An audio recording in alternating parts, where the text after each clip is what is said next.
Navigation-based Smart Cruise Control.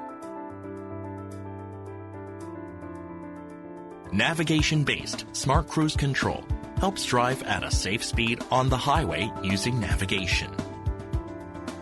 When driving on a highway, the system can be switched on and off by pressing the driving assist button on the steering wheel as shown by NSCC. If the driver sets the set speed to the current speed limit on the highway during system operation, the set speed is changed automatically whenever the speed limit changes. In a highway curved section, the speed is automatically reduced appropriately before entering the curve. Then, if leaving the curve, the speed is returned to the original setting. The driver is able to choose whether to use each function through the detailed settings under Driver Assistance, Driving Convenience in the vehicle settings.